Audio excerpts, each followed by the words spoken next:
Finishers and factions catching action.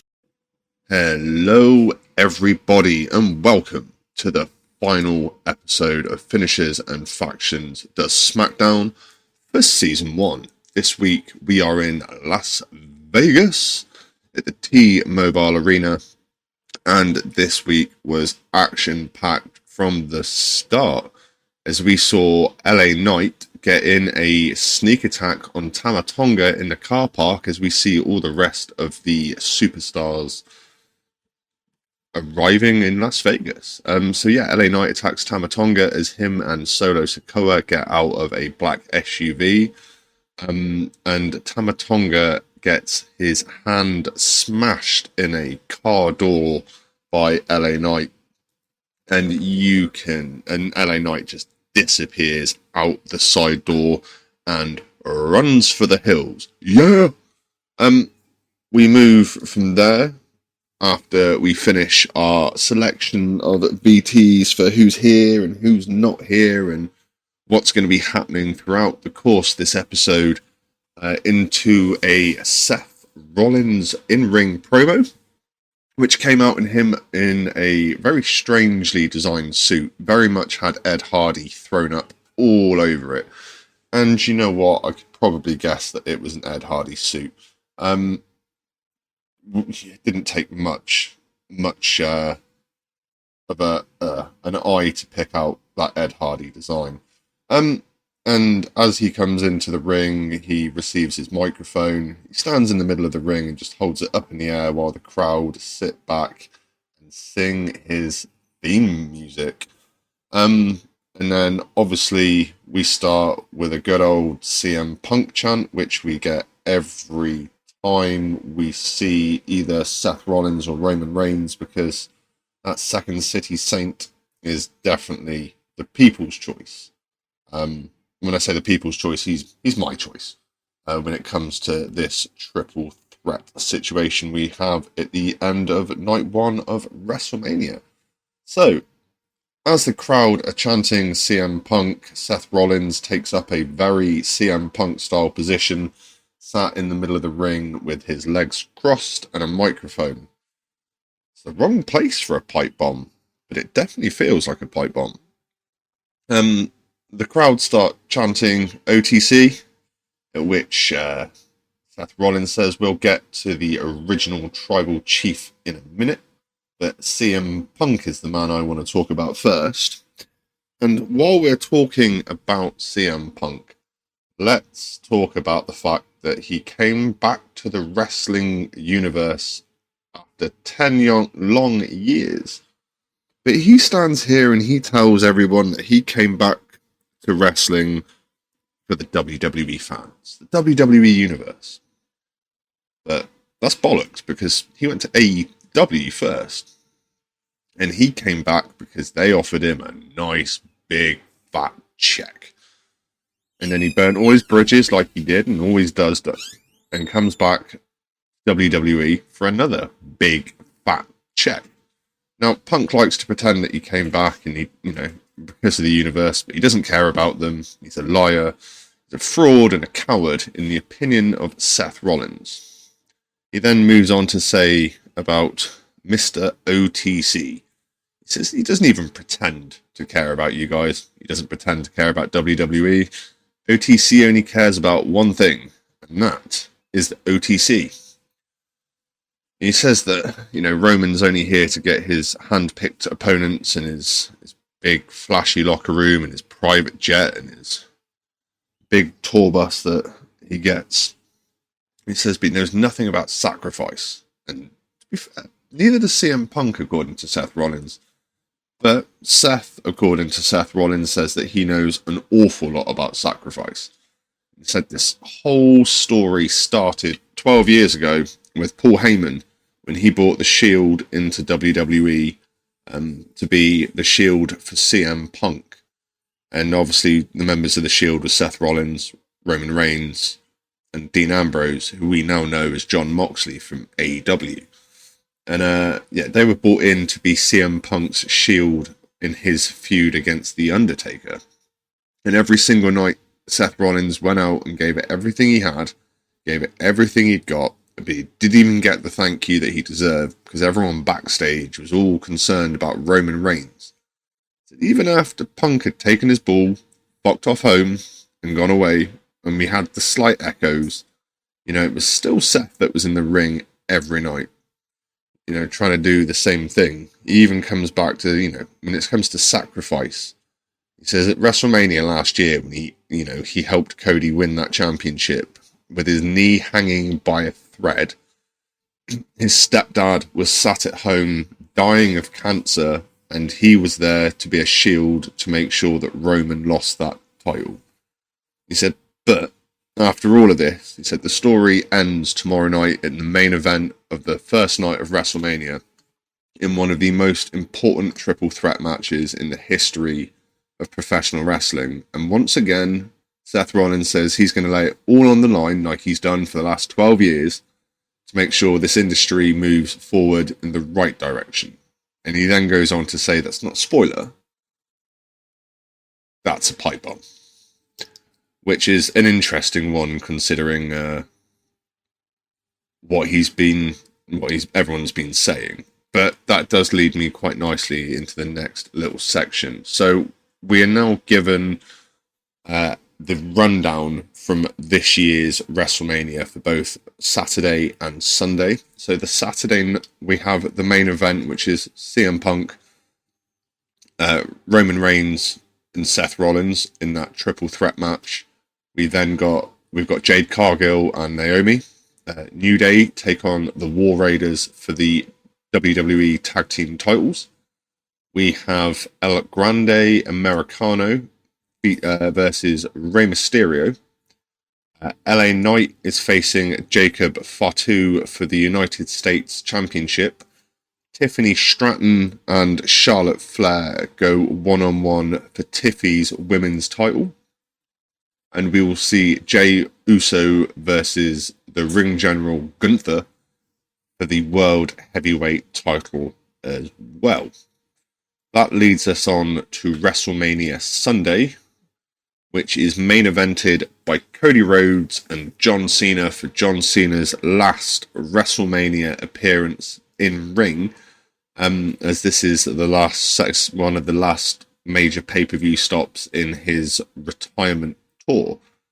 We also are treated to Bayley and Lyra Valkyria versus Liv Morgan and Raquel Rodriguez for their women's tag titles. We have Damian Priest going up against Drew McIntyre in a Sin City street fight. The Intercontinental Championship is being defended in a fatal four-way. That is Bron Breakker, Finn Balor, Dom Mysterio, and Penta. Logan Paul and the phenomenal AJ Styles will go one-on-one. We then have Bianca Belair, Io Sky, and Rhea Ripley facing each other in a triple threat match for Io Sky's women's title. And then, like I said, we've got Cody and Cena finishing off the night. And within that, we have as well, normally done on a WrestleMania pre-show, the Andre the Giant Battle Royale. Now, this time was done on Smackdown this week, and that is our next match, and it is definitely an interesting one, so we will jump straight into that. So next we have the Andre the Giant Battle Royale. Now, as we've been told several times, Andre was the first ever Hall of Fame inductee. Every year they have this match not only in his memory to memorize his legacy, but to also give a current superstar the opportunity to get a push to something very, very similar. Now, this year we have 30 superstars. Some of them are reasonably sized names, some of them are names that have been with the company for a while, and some of them are just names that need a boost. So I will give you a run through of the 30 entrants to the 2025 Andre the Giant Battle Royale. So we have Rey Fenix, The Miz, Shinsuke Nakamura, Carmelo Hayes, Ludwig Kaiser, Andrade, Karrion Kross, Chad Gable, Brutus and Julius Creed, Otis, Akira Tozawa, Elton Prince and Kit Wilson of Pretty Deadly, Santos Escobar, Angel and Berto of Los Garza,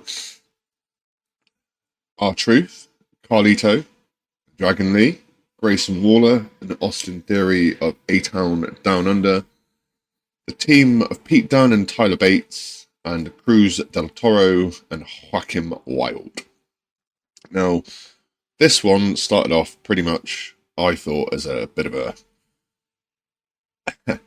joke, to be fair, because while 28 of these superstars get into whatever it is they need to be doing, Carlito decides to pop out an apple in the middle of it, in the middle of the ring, go for his signature apple, and R-Truth decides to take it off him and eat it, which I thought was bloody hilarious, to the point that Truth then eliminates Carlito by throwing him over the rope first, and to add insult to injury in pure Truth style, throws his apple at him.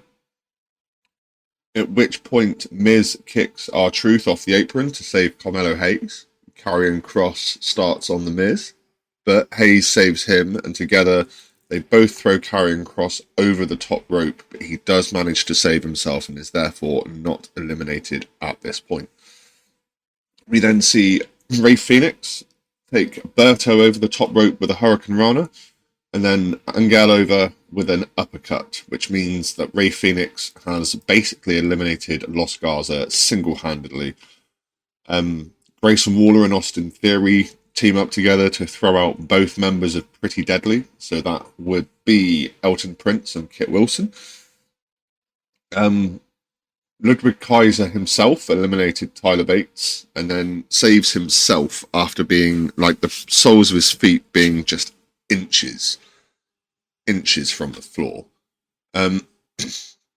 The next bit, it was a little bit strange. You've got Rey Fenix in the middle of the ring with Santos Escobar telling him, "Dude, you're amazing. I love you. I think you're brilliant. You're a great lucha wrestler. I can't wait to recruit you." Rey Fenix is like, yeah, cool, whatever. And as Santos Escobar takes 2 steps forwards, Rey Fenix takes 2 up behind him, grabs hold of him, and launches him straight over that top rope. Brutus Creed was the one to take out Akira Tozawa in this year's Andre the Giant 25 Battle Royale. But as Brutus throws Akira Tozawa out, Otis lines up Brutus and Julius and manages to take them out with a double clothesline, but also having a little too much gas in that tank. This time it was Otis that was all gas and no brakes, and eliminated himself at the same time as he went over with Julius and Brutus to decrease yet a final member. We then have Andrade throwing A-Town Down Under out. There was a little bit of a thing with those two in the ring, and Andrade decided he'd had enough and dispatched both of them, which, you know, fair play. You can't throw a stick at that one. We then have the Luchas ganging up on Chad Gable, which I did not see coming, but I really did enjoy, because there was a fair few of them that were just taking him down with some of these with ease, to be fair, with these high flying moves, to the point that eventually Rey Fenix decided it was time for Chad Gable to disappear, and out of the ring Chad Gable went. Shinsuke Nakamura then has a little bit of a moment with him taking out Joaquin Wild, while Karrion Kross takes out Cruz del Toro, telling him that Rey Mysterio is just using him. Karrion Kross then turns around and slaps Dragon Lee, and Dragon Lee eliminates Karrion Kross, and Shinsuke Nakamura decides that Dragon Lee has run his time and dumps him out of the ring. So, Pete Dunne tosses out Ludwig Kaiser. Ludwig Kaiser grabs his hair and takes him out with like a triangle hold. Like, Ludwig Kaiser pretty much has Pete Dunne in this triangle, and tries to pull him out with that one. Does not quite work. Pete Dunne sent Carmelo Hayes and The Miz to the outside of the ring, and was pulling, actually trying to manipulate Carmelo Hayes' fingers so he can possibly just take a step back and eliminate himself. But they managed to push him off, and Pete Dunne comes running back with a kick, but Carmelo Hayes gets saved, and The Miz takes one for his tag team partner and hits the floor, with Pete Dunne eliminating him, and then Carmelo Hayes eliminating Pete Dunne shortly afterwards as a revenge for that one. Which means our last four. And we are down to the last four, of Andrade, Shinsuke Nakamura, Rey Fenix, and Carmelo Hayes. Shinsuke Nakamura takes out Hayes and Andrade. There is a nice little section going off. Andrade eliminates what he believes to be Shinsuke Nakamura, and Rey Fenix pushes Carmelo Hayes and Andrade to the apron, but Melo don't miss, manages to get back in, and leaves Andrade lying on the apron. Now, Rey Fenix sends Rey Fenix into the ropes and pops him up into the air, where Rey Fenix returned a beautiful Hurricane Rana to Andrade, where he then follows that up with a head kick to Carmelo Hayes after using the ropes to save himself. Rey Fenix then goes for the Goodbye Amigo springboard, but we have a surprise. This year, El Grande Americano, who has a match against Rey Mysterio at WrestleMania this year, pulls down the top rope and watches Rey Fenix fall off and onto the floor. Well, he doesn't fall off and on. He has a bit of help. He's dragged onto the floor. So El Grande Americano eliminates Rey Fenix. So we are then left with Carmelo Hayes and Andrade. Now, these guys in 2024 had a 7-match series for the number one contender for the US title. If you have not had an opportunity to watch that series, go back and do it. It's incredible, as was the ending of this match. You know, it was a counter into counter into counter into counter setting, and it was phenomenal. 17,000 plus in the T-Mobile Arena were loving it. And then it finishes with Carmelo Hayes hitting Andrade with a beautiful cutter from the second turnbuckle. And then Carmelo Hayes flipping Andrade over the top. So off the second rope. So they were both stood on the second rope, trying to hold on to each other. And Carmelo Hayes drops back down onto the floor and just flips Andrade over to win the 2025 Andre the Giant Battle Royale. Carmelo Hayes was not a name I expected to win this, and it really was an incredible opportunity for the young superstar, who I personally believe has been doing really, really well, and is worthy of the push that he hopefully is going to get from this win.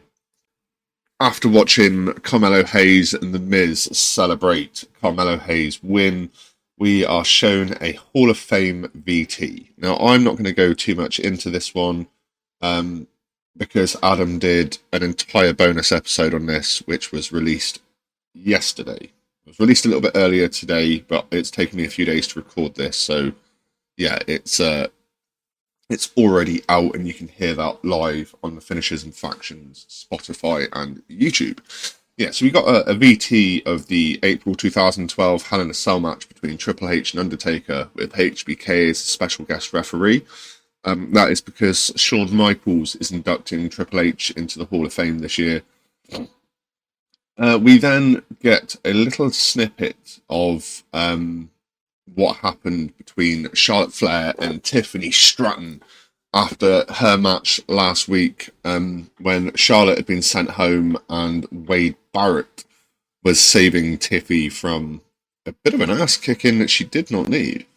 We then get told that Wade Barrett got the opportunity to interview both of these superstars during the week. And we then move into that interview, where he simply asked Charlotte Flair, "Why did things get so ugly between you, and how did things get so ugly between you? At which point, Charlotte Flair decides that she's gonna break down everything for us and let us know a little bit what's going on. She says she doesn't love it, because it's one of those things where they've moved past it, but she's got a chip on her shoulder, and she thinks deep down Tiffy's got one on hers too. But now so many people are invested in this match, and that's all that matters, is that people tune in to watch Tiffy and Charlotte on the biggest stage of them all. And with people being this invested in the business is about that, and sometimes it's insensitive, and that's how you get tough skin and make it. You know, sometimes you just have to just take what you're given and work with it. And I think those two women definitely did a good opportunity of doing that over the last few weeks, especially with some of the cheap shots that both of them have taken towards each other. We are then informed that after LA Knight's little sneak attack on Tama Tonga, that he has been taken to a local medical facility for some x-rays, which is always fun. Personally, I hate going for x-rays. I've had enough of them over the last few years with different bits and pieces. And yeah, the x-ray is the worst part about it. Once you get out of triage, it is just quiet. Talking about quiet though, one thing we did not have is quietness with this episode of Smackdown, because we rolled straight into a WWE shop VT, showing us all the amazing things that you could have the opportunity to buy if you are at WrestleMania weekend this week in Las Vegas. Well, we move on from Tama Tonga and the WWE shop to Mommy. Rhea Ripley makes her way to the ring, and she's come out here to basically discuss her match with Io Sky and Bianca Belair. She says that this Sunday at WrestleMania will be her 6th WrestleMania.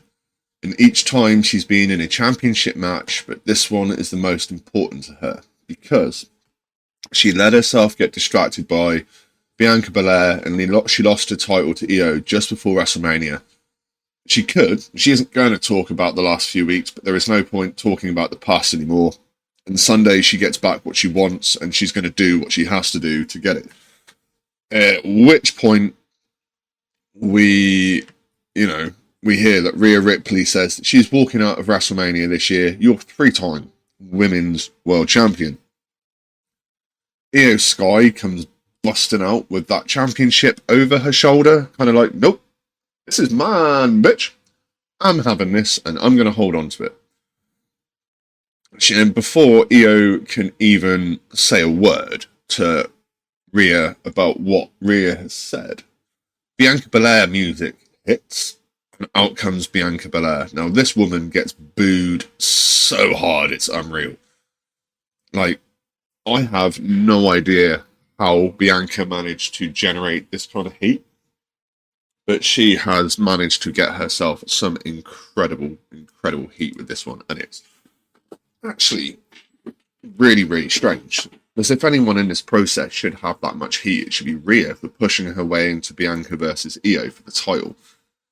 But I've digressed slightly, and we're going to nip back into course. So Bianca Belair says that do you think the two of you could come out here and say my name and I wouldn't show up? Because tonight she's here, and then, as it might be her last time on SmackDown, she's going to be walking away with that championship at WrestleMania 41. So we then get a little bit of a surprise to the equation, where Naomi decides that she's going to make an appearance on SmackDown, and she's coming out here to talk to Bianca because Bianca keeps ignoring her. Now, personally, I can understand why Bianca keeps ignoring her, you know. Jade attacked her friend. Naomi attacked her tag partner, Jade Cargill. You put her out. They then went off and won the tag titles. Well, Naomi stepped in with Bianca Belair while they had the tag titles and took Jade's place and carried on. And they had a fantastic run up until they lost them to Naomi. Not to Naomi. A fantastic run until they lost them to Liv Morgan and Raquel Rodriguez. So Naomi comes out and says, hey B, so you finally decided to come to SmackDown and you've not even tried to talk to me. Like, I've been trying to get hold of you. I've left you voicemails. I've left you text messages. I've left you Facebook messages. I've left you everything.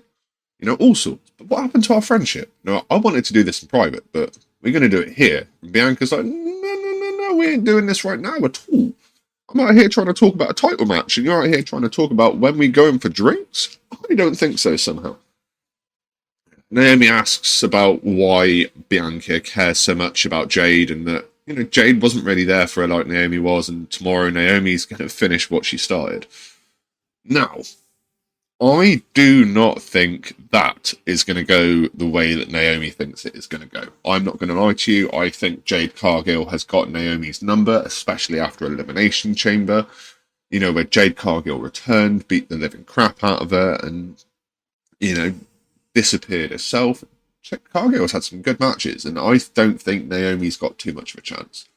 I also think, with the fact that Jade Cargill's been out for so long with that injury, they are going to give her this win to give that push that she would have originally had if she wasn't injured. But hell of a storyline that the Smackdown writers have pulled out here, and yeah, I've loved this one so far. So after Naomi puts Jade Cargill's name in her mouth, we get to see Jade Cargill. It's a bit like the female version of Joe Hendry. Say her name and she appears. As Jade Cargill comes running out, and Jade is asking Bianca about protecting Naomi, and Rhea says, look, it ain't about her, and it's about, what is going off in this championship match. And Naomi comes back and cheap shots Jade Cargill, and off it goes. Jade, Naomi are fighting, Rhea and Bianca are fighting. They're all on the outside, and Io climbs to that top turnbuckle where she is so confident and takes out everyone with a moonsault except for Jade Cargill. Which was phenomenal, to be fair. I am really looking forward to watching this match, and I'm really looking forward to being able to get to sit here with Adam to discuss WrestleMania Night 1 and WrestleMania Night 2 with him. Some of you guys will have noticed that some of the episodes recently have either been one or the other. And for a little while, they're going to continue being that way. And that is purely for the fact that we've both got work commitments. We've had Easter on the same weekend as WrestleMania. And it's just made life very, very difficult for both of us. We have therefore realised that next year we are both taking holiday from work. So we can get this done a lot faster. But this is our first WrestleMania weekend on Finishes and Factions, and we are still learning how to back this up and get this one going. So, without further ado, let's move on. So, our next section, we see Rey Fenix backstage with Chad Gable and American Made come in to talk about how good El Grande Americano is, when Dragon Lee kind of comes in and says to shut up about luchadors. And Chad Gable says, well, don't talk to me about WrestleMania. Obviously, this year, Chad Gable does not have a match at WrestleMania, where El Grande Americano does. Sort of going on, and Ray comes in saying that pretty much there's going to be a lesson taught. There's three of them, and there's 3 members of LWO and 3 members of American Made there, so why don't they have a 6-man tag match later on this evening, in which American Made kind of laugh at them and LWO walk off to talk to Nick Aldis. So it's an interesting situation there, and we see that match come in a little bit later in the evening. So now we move on to our second match of the night. This one is for the Tag Team Championship, and it is the Motor City Machine Guns versus Street Profits. Now, before we get into the actual match itself, we get a little recap of Street Profits winning their titles off DIY in Barcelona on the European tour. We get a little WWE World VT, and it is confirmed that later on in the evening we are going to get that 6-man tag match between American Made with Chad Gable and LWO. So, we've already got Motor City Machine Gun in the ring, and as Street Profits are coming down, Motor City Machine Guns waste absolutely no time, make their way up the ramp to meet them, and there is a double team on Montez Ford for a 2 count. After they all eventually get into the ring, there is a big sort of beat down on the outside. these two, these four guys, these two teams, they get into it pretty heavily. To be fair, as they first get back into the ring, there is the double team and the 2 count from Motor City Machine Guns. They try another double team, not necessarily Skull and Bones, but Montez Ford takes them both out, and ends up basically afterwards retaking out Chris Sabin. Then end up with Angelo Dawkins with a spinning shoulder tackle onto Chris Sabin, and then Street Profits double team Chris Sabin with a blockbuster Doomsday device for the 2 count, which is saved by Alex Shelley as he goes to go flight through the rings, through the ropes onto the outside where Angelo Dawkins is, and Dawkins slaps the lips straight off his face as he gets to the ropes. Literally, like, he is just about to take off, and Dawkins just slaps him so hard with an open-handed fist. It was beautiful. We then get Chris Shelley hitting Hurricane Rana onto Montez Ford, and he ends up then going over the top ropes and taking out his teammate Angela Dawkins on the outside. And then once Montez Ford comes back into the ring, Chris Shelley gets a missile dropkick on him for a 2 count. Street Profits hit a double team suplex for a 2 count, and then Motor City Machine Guns hit their facial, and then they double team, with a kick and an attempted Skull and Bones, which Angela Dawkins disrupts. Montez Ford goes for a suicide dive over the top rope, taking out everyone, which was pretty sweet. Did wipe out his own teammate, but also got the 2 members of Motor City Machine Guns at the same time. At this point, we get a little interruption. Johnny Gargano and Tommaso Ciampa decide that they are running in and making an interference on this one by beating up all 4 members in the ring and then running off with the Street Profits titles, which I think was, it got them an awful lot of heat, which was quite funny.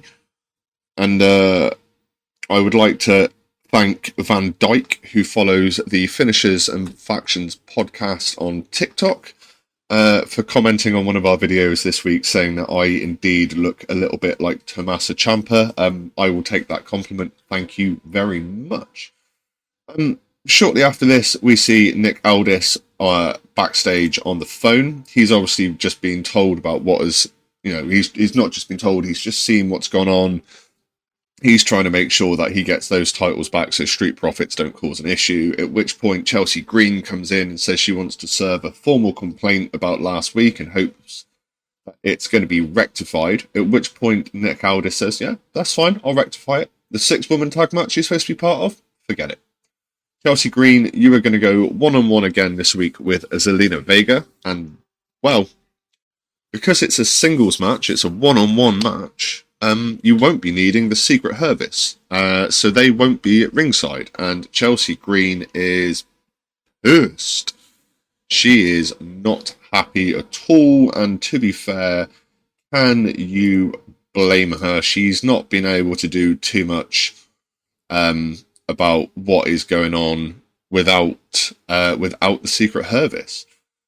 We are then shown a nice little SummerSlam VT. SummerSlam this year is 2 nights at the MetLife Stadium in New Jersey and New York. And it's going to be an interesting one. 2 nights of SummerSlam, this is going to be huge.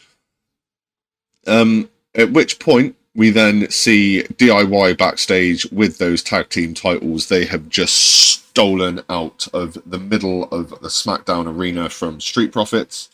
And they run into Nick Aldis. He basically says, give them back. Hand them over. You are not the champions. At which point, Street Profits come flying in behind Nick Aldis. And they're pissed. They want their belts back. Like, what the fuck? Basically, that that Nick Aldis is pissed, and he says there's no easy way or hard way. He says there's an easy way or there's a hard way. DIY, hand them back, as to which they do. And he says next week these belts are going to be hung above the ring, and we are having a tables, ladders, and chairs match. So Street Profits and DIY are going to be in this one. I'm kind of hoping they're going to put Motor City Machine Guns in there too. And possibly we could end up with a TLC match that has the entire Smackdown tag division in there. And with them all having an equal opportunity to take on or to get their hands on these titles, which will definitely be an interesting perspective, I think. Our next piece of business on this week's episode of Finishes and Factions Does Smackdown, we have Randy Orton in the ring. Now, Randy Orton is not in his ring gear, he is in his casual stuff. I'm sure he's probably got his ring gear on underneath just in case. But he comes out basically saying he doesn't have an opponent at WrestleMania due to Kevin Owens' injuries. And the last few days, him and his wife, they've been in exploring around Las Vegas. They've been to the WWE world. They've met hundreds of thousands of WWE superstars. Not hundreds of thousands, sorry, hundreds up to thousands of WWE Universe members that have approached them for photos and for autographs. They've been to merch signings. They've done all sorts. And he says, but, his dad was in the first WrestleMania. 20 years later, he debuted at WrestleMania at Madison Square Gardens, and there is no way he is sitting out on this year's WrestleMania. Because if he competes at this year's WrestleMania, this will be the 20th time that Randy Orton has competed at WrestleMania, and that means so much to him. So Randy Orton offers an open invitation to a match on Sunday. He says he will have just the right amount of baby oil on his skin, and he's not doing it for himself, he's doing it for the WWE Universe. And the boys in the back and anyone can challenge, but they will meet those three most prominent letters in sports on entertainment, the RKO. Which, an open challenge to face Randy Orton at WrestleMania is indeed himself incredible. Now, we put a post up on the TikTok about this a couple of days ago, asking, what they thought, or what you guys thought when this went live. Obviously, I'm recording this a little bit later due to work schedule and stuff like that. A lot of people said that they wanted to see like a few different wrestlers come out and meet Randy Orton at WrestleMania, and there were a few names dropped, and I'm not going to go through those now, because if you want to see those, you can find us on TikTok. It is at Fin and Fact Podcast. It's the Finishes and Factions Podcast. So you can stop by there, drop us a follow, keep up with the content that we're popping in that direction, and you can get direct contact with both myself and Adam as well if there's any questions or things that you'd like to throw towards us. We then move into a recap of Drew McIntyre and Damian Priest throwing hands on the kickoff show today. And then Byron Saxton is with Damian Priest backstage, and he says, this situation has reached a boiling point, and Damian Priest is like, I'm fed up of answering questions about WrestleMania. I just want to let Drew know that because you didn't show up tonight, that the world is not ready for the level of violence that is going to come in this WrestleMania match. Obviously, that is referring to the fact that Drew McIntyre and Damian Priest have a Sin City street fight at WrestleMania, which is going to be absolutely incredible. You can find that one on the Sunday WrestleMania Night 2, and in our Finishes and Factions coverage of WrestleMania when we release those. So, we've seen a lot of people, we've seen a lot of promos, and we've had some interesting matches so far. And now that leads us into match 3 of this evening, which is Zelina Vega versus the current Women's United States Champion, Chelsea Green. Now, as we were told earlier, the Secret Service were not going to be allowed at ringside for this match, which very much annoyed Chelsea Green, and I can fully appreciate why she is so annoyed.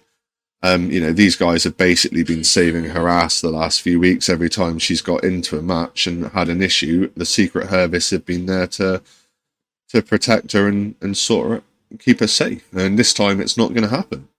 So before we get into this match, we are shown what I believe is an Aleister Black VT.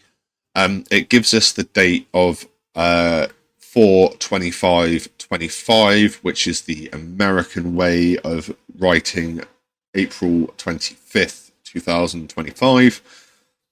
So whatever is happening with that VT will be happening next week on the Smackdown after WrestleMania. Which, I mean, if we're getting Aleister Black back on the Smackdown after WrestleMania, that is going to be absolutely incredible. Considering as well that the Wyatt Six are on SmackDown and we've not seen anything from them for a long, long time, we could end up seeing Aleister Black put together something to go up against the Wyatt Six, which could be really, really cool. It'd be really interesting to see what they do here. But get back into this Zelina Vega Chelsea Green match, and like last week, Chelsea Green throws her veil at her and tries to get the cheap shot in to start off with, but it does not work this time. But Chelsea Green does end up taking Zelina Vega down to the ground with a slam for a 2 count. We then see Zelina Vega pull an arm drag on Chelsea Green with a kickback and takes her down again.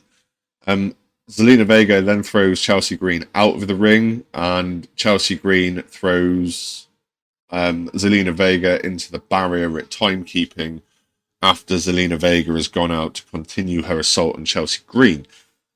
Chelsea Green then ends up running at Zelina Vega, who is kind of just picking herself up from the throwing into the barrier of Timekeeper, and Chelsea Green runs straight through her and she ends up going through the barricade into Timekeeping itself. Both women manage to get back into the ring on a 9 count to avoid the same issue we had last week where Chelsea Green was counted out and Zelina Vega got the win on that one. Zelina Vega ends up setting Chelsea Green up for a 619, but Chelsea Green reverses it and pulls it off a 2 count. And then we see a few moments later, Chelsea Green puts Zelina Vega up on the top turnbuckle, and Zelina Vega manages to pull off a super code red for the 3 count, meaning for the second week in a row, Zelina Vega has beaten Chelsea Green. I think this is going to be pushing her into a point where we could end up seeing Zelina Vega challenging for that women's United States title very soon. I personally would like to see Zelina Vega win this, not because I'm a massive Zelina Vega fan, it's more I'm very bored of Chelsea Green. But I know Adam would also like to see Zelina Vega win this because he is a massive Zelina Vega fan, which is fair enough. I just haven't seen enough of her at the moment to be able to get one in that position as well. So our next match of the evening is LA Knight versus Solo Sikoa. So LA Knight tells us before Solo comes out that last week, gave him inspiration. So, these 3 guys like to work on sneak attacks. So this week he decided to do one himself, and he's taken Tama Tonga out already tonight. Tonight is going to be Solo Sikoa's turn, because that way it means tomorrow night it is just LA Knight versus Jacob Fatu. And he stands there, he says, I get it. He's a monster. And with that, he has the same energy that turned the world upside down. And he's going to use that same energy to turn the world upside down. Now he's a 2 times United States title holder. And he said, you ain't seen anything like LA Knight. He says, When Jacob Fatu grabbed my title last week, I said it could be cliche. It could say, it's the closest you're ever going to get to holding my title. Because I ain't stupid. Because I know someday you're going to be a champ. I said, and tonight the guarantee is, tonight Solo is going to eat a BFT. And tomorrow night, Jacob's going to be getting his serving of that BFT, that blunt force trauma. So LA Knight, again, same as the last couple of matches, because they've been really good storylines, runs out to get hold his hand of, runs out of the ring to get to Solo on his entrance. And kind of starts some business there, but Solo Sikoa has the upper hand at this point as he ends up throwing LA Knight into the steel steps, not just once, but twice. Now, we're told again that Tama Tonga is currently getting x-rays, and it kind of basically looks like Solo Sikoa is going to be softening up LA Knight for Jacob Fatu tomorrow when they meet for that US title match at WrestleMania. And most of this match is Solo all over LA Knight. Solo gets a 2 count on LA Knight during this section. LA Knight hits Solo with a neck breaker as Solo went for a suplex. Basically, Solo went to suplex LA Knight, and LA Knight reversed it with a neck breaker.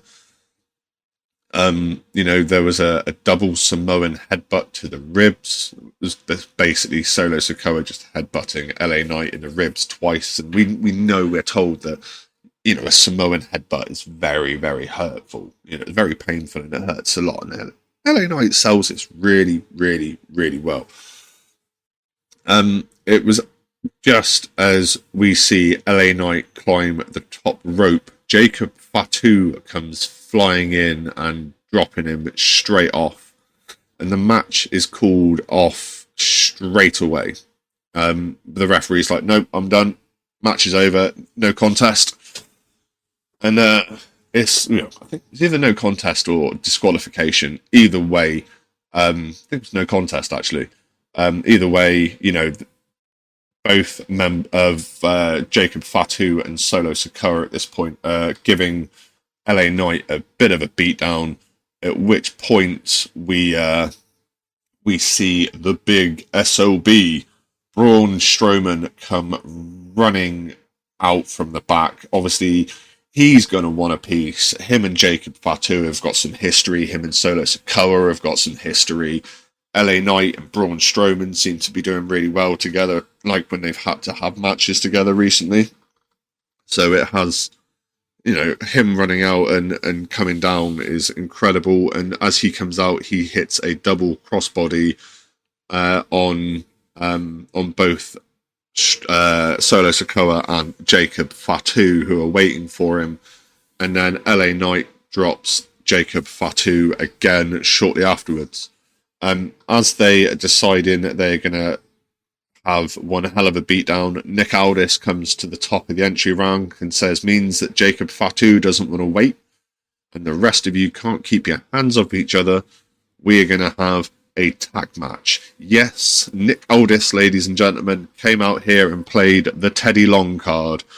We're going to settle this in a tag team match, at which we have LA Knight and Braun Strowman taking on the Samoan werewolf Jacob Fatu and Solo Sikoa. So Jacob and LA Knight start this one with Knight taking Solo off the apron and throwing Jacob out of the ring. Tags in Braun Strowman, who ends up clearing health, sending Fatu out with a missile dropkick, who then bounces very savagely off the announce table. Braun Strowman then runs the Strowman Express, knocking Solo Sikoa into the ring. Solo basically looked like he was like, oh crap, I'm in the wrong position, I shouldn't be here, and kind of just jumped up onto the apron out the way like, whoops, I'm not here. And he ran round and threw Jacob Fatu into the steel steps before throwing him back into the ring. Jacob Fatu gets a 2 count on Braun Strowman after Fatu had thrown him into those steel steps and into the ring, and then Solo Sikoa decides he is going to lock in a chokehold on Braun Strowman. Now, Braun breaks out of this one, but does take quite a savage open palm slap from Solo Sikoa. Now, Jacob Fatu's a cheeky little bastard for this one because he grabs Braun Strowman's beard and Braun Strowman picks him up and drops him with a sit-down side slam. Now, if you go and grab a man's beard, that is disrespectful as tits. Like, that is not nice, man.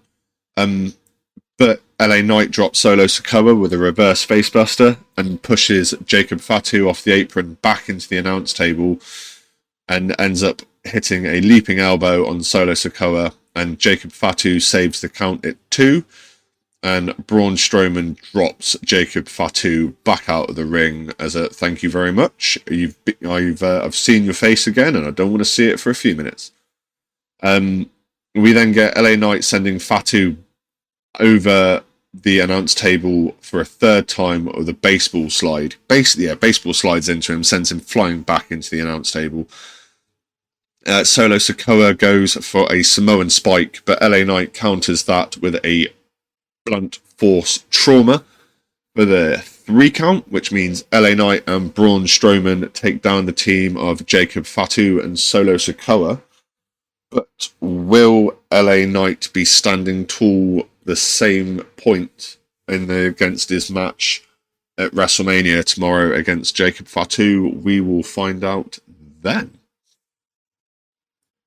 We then go into the other half of the Wade Barrett interview from earlier with a snippet of a conversation between him and Tiffy Stratton. And he basically asked what happened in the side-by-side interview a few weeks back, at which point Tiffy Stratton said she felt bullied and she almost gave up, almost walked away, but she used the feelings that she had there to go back to the drawing board and come back more prepared. And she played Charlotte Flair at her own game, and now she has to respect Tiffy, And Tiffy says she won't lose at WrestleMania. She's going to stand up to a bully, and she'll be leaving WrestleMania as champion. I mean, we're not massive fans of Charlotte Flair on the podcast. The fact that they brought her back to win the Rumble, I think, was a slap in the face to a lot of other superstars who could have used that push in a lot better manner without allowing Charlotte Flair to have yet another unneeded WrestleMania moment. But we do not book at the WWE, and our opinions are not valid on that one. We just get to sit and enjoy the product they give to us. I just personally feel that Tiffy could have done a lot more with an easier opponent. Charlotte Flair's not. She's a big name to scalp, I suppose, if that's the way it's going to go. I'm kind of hoping it is. I really don't want to see another Charlotte Flair title reign. But I think other superstars could probably have made a slightly more interesting match where the story build-up with the promos and stuff like that has been phenomenal. I'm just not sure the match is going to give us what we feel we should be getting as WWE fans. But talking about matches, we now lead ourselves into the next one, the last match of the evening, which is the 6-man tag match. So we have Rey Fenix with Rey Mysterio and Dragon Lee, and then we've got the members of American Made, which are Julius Creed and Brutus Creed, with Chad Gable. So we are informed before this match, this is the 11th Smackdown in Las Vegas, and Las Vegas has hosted 9 PLEs, including WrestleMania 9. So those were WrestleMania 9, which was 1993, the 1996 In Your House 9 International Incident, 2005 No Way Out, 2006 had a Saturday night main event, 2008's No Way Out, 2016's Money in the Bank in the T-Mobile Arena, where Dean Ambrose cashed in and won on the same night, 2018 Elimination Chamber, the 2021 SummerSlam, which was the first WWE event to be held in the Allegiant Stadium. And then this year's WrestleMania, which is the WrestleMania 41. So that's definitely a long, long list of PLEs, and there's some incredible ones there. Now, talking about incredible, this match I feel wasn't as incredible as it could have been, but it was half decent, and it starts off with Rey Fenix and Brutus, with Rey Fenix hitting a Hurricane Rana for a 2 count. We then get to see Dragon Lee get a 2 count on Brutus, and then a Hurricane Rana and a suicide dive to the outside. He also hits a crossbody from the top rope on Chad Gable and gets a count at 2 as well. Chad Gable runs from Rey Mysterio and runs him, as Rey Mysterio follows, runs him straight through the Creed brothers, who take him out on the side. Chad Gable gets a very nice German suplex on Dragon Lee, and then we get the flying headbutts from all 3, Chad Gable and the 2 Creed brothers, off the turnbuckle. I mean, yeah, the flying headbutts from the 3 corners was actually a really nice spot. We then had the Brutus Bull on Dragon Lee, which Rey Fenix saved the 2 count from. Dragon Lee set all 3 hanging up in the corner, so Chad Gable and the 2 Creed brothers hanging in the corner, and double stomps all 3 of them off that top turnbuckle.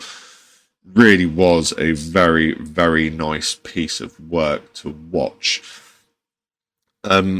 We see Rey Fenix get a 2 count on Julius Creed, and he locks in a chokehold and rolls him up for another 2 count.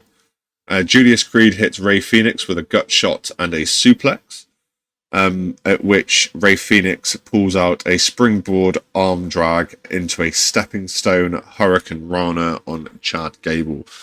Now, the idea of watching Rey Fenix run across both Creed brothers to hit a Hurricane Rana on Chad Gable was really, really nice to watch. I really enjoyed it. It was a really, really interesting piece of wrestling to watch. Rey Fenix then hits the Goodbye Amigos kick on Chad Gable, and Dragon Lee hits Operation Dragon, and Rey Fenix finishes it off with a Meteora for the 3 count, which means that the LWO members and Rey Fenix win that one, which, I mean, I really like this match. It's the Lucha Libre style is really, really entertaining to watch. And it is one of those where, like, it's just high flying and breathtaking all at the same time. Now, unfortunately, at some point in this match, Rey Mysterio looked like he got injured, because we have seen on social media since that he was actually carried out of the arena by medical staff very quickly. So let's just hope that injury is not too horrific and does not hold too much of an issue with his match against El Grande Americano at WrestleMania.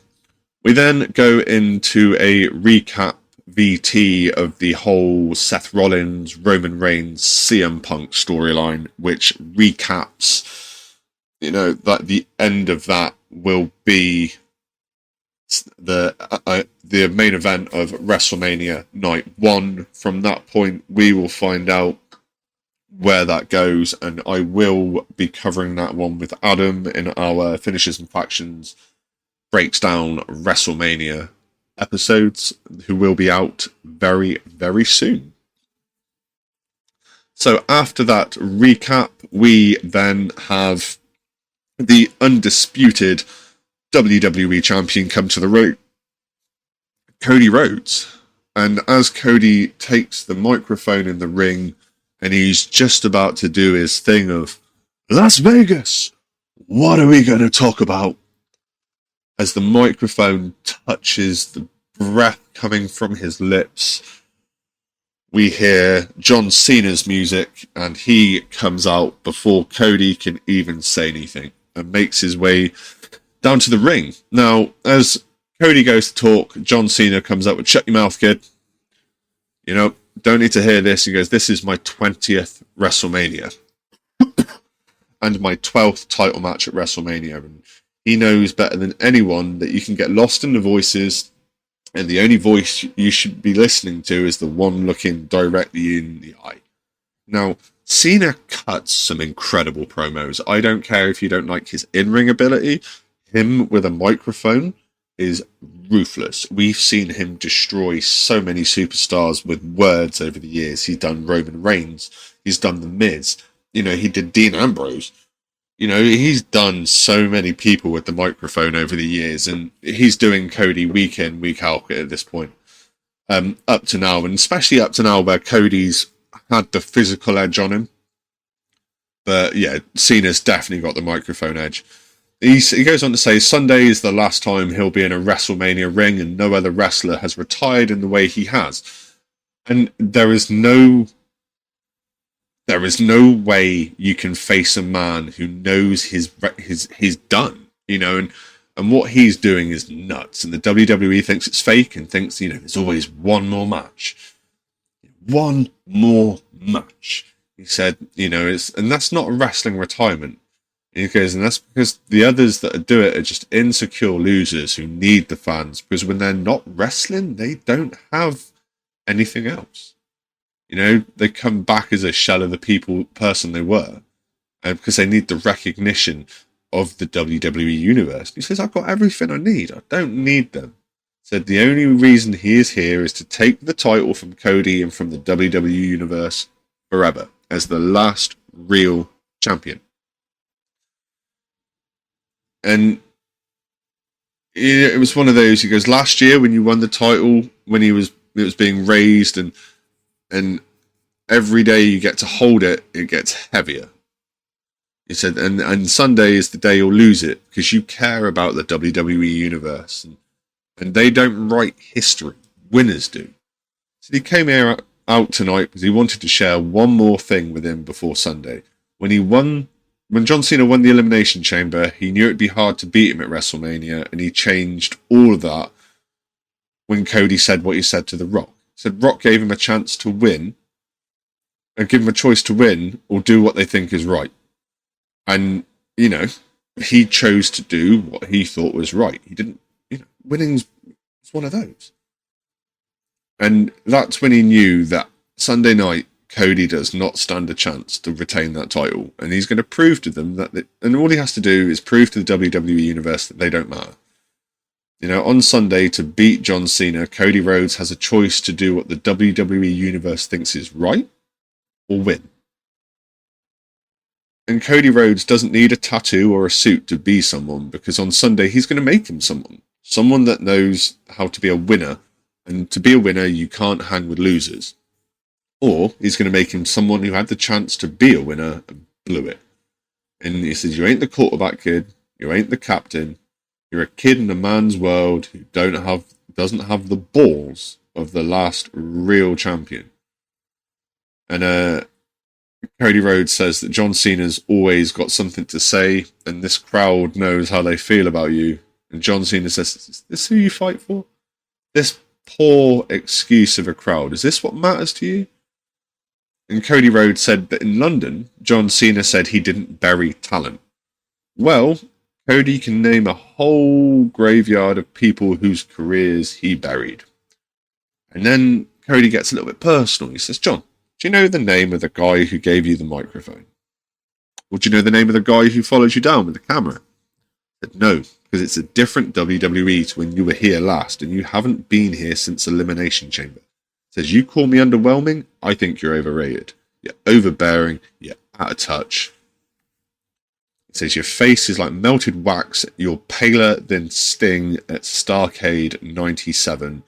And now you run around naked on stage for the guys you ran errands for.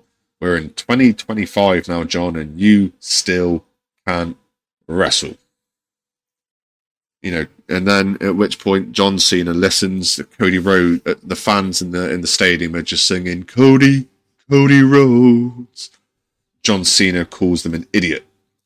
And Cena, Cody Rhodes hits Cena, and Cena goes for the attitude adjustment, which Cody reverses into a crossroads and finishes the episode with Cena laying on his ass in the ring. And Cody standing above him with his title. We're told by commentary that the war of words is done. This will be finished on Sunday evening. And talking about finished, ladies and gentlemen, that brings me to the end of the last episode of Finishes and Factions, the Smackdown for Season 1. The next episode will be the first episode of Season 2. Thank you so much for bearing with us over the last couple of months. It has been incredible, and we appreciate all of you for doing so. So just remember, ladies and gentlemen, you've just got to follow the buzzards.